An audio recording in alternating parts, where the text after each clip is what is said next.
Welcome back, friends. Before we get into today's episode, a quick reminder up top. Early bird registration for my Intro to Plyometrics for Women 50 Plus opens this week. If you've been curious about adding jumping into your workouts to level them up, or you've heard it's great for your bone density and longevity, this online program is definitely for you. And I'll share more at the end, and all the waitlist details are in the show notes. All right, let's get started.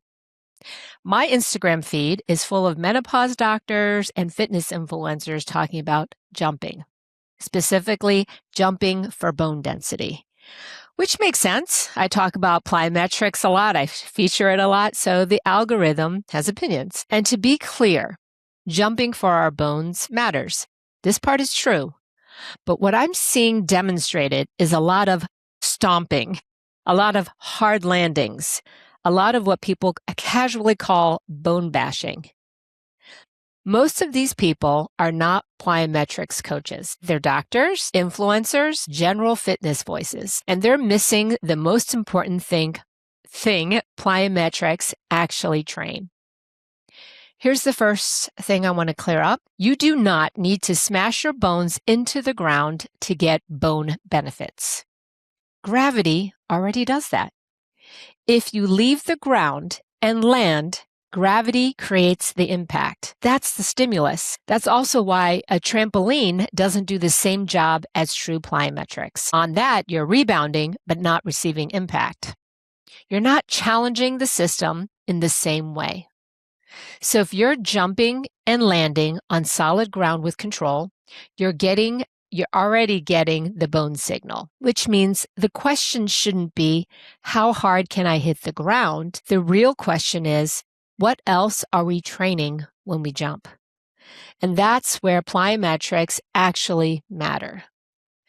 Because the most important thing plyometrics train for aging is reactivity. Let me tell you why, and let me tell you through a story.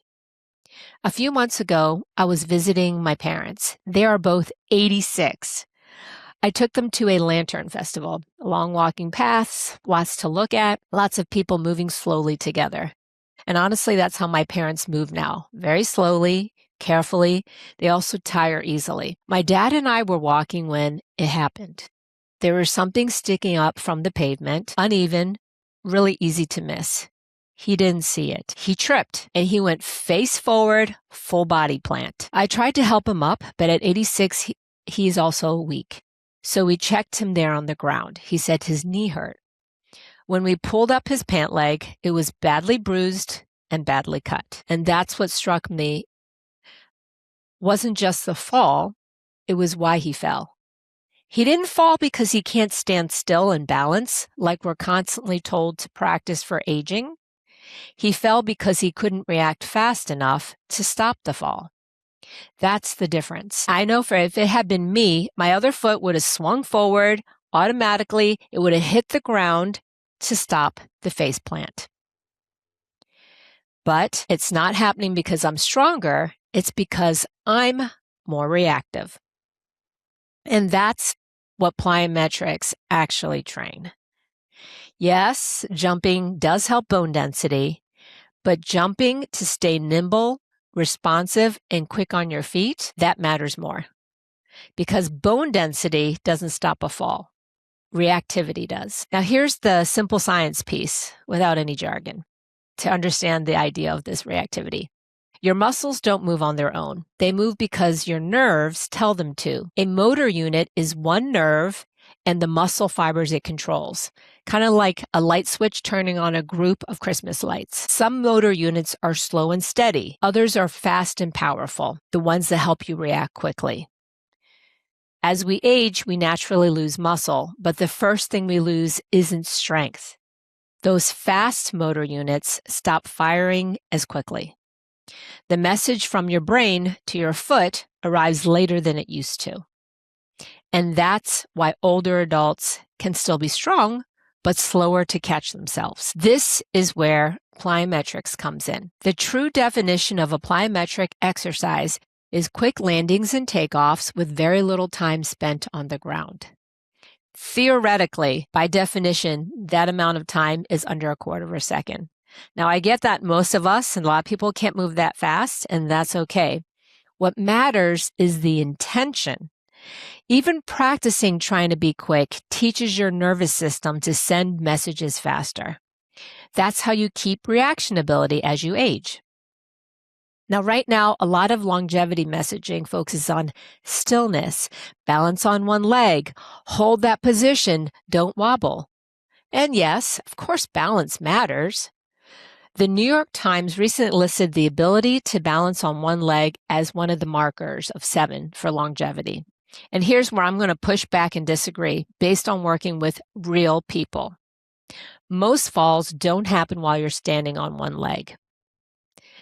They happen when you're moving, when you're texting and walking, turning, stepping off a curb.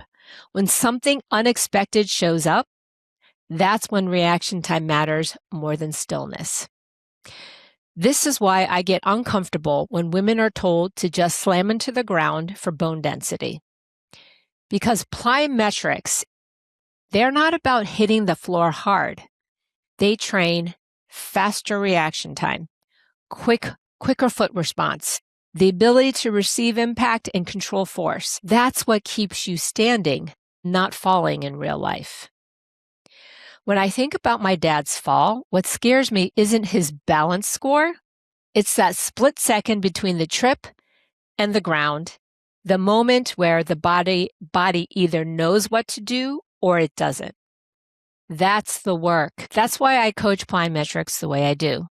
Progressions that start with 2 feet, low volume, big attention to how the foot meets the floor, learning to coordinate the whole body fast but controlled.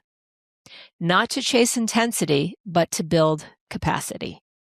So if you've been told just hit the ground harder, stomp more, or even just use a rebounder, I want you to know that there's more nuance than that, because the goal isn't just stronger bones. It's staying on your feet when life throws something unexpected in your path.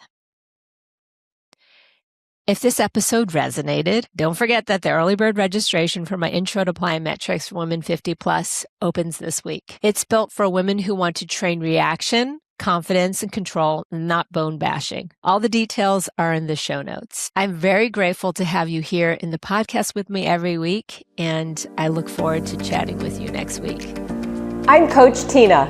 For more information about how to work with me, head to ironstrongfitness.com and send me a message. I'll see you next time.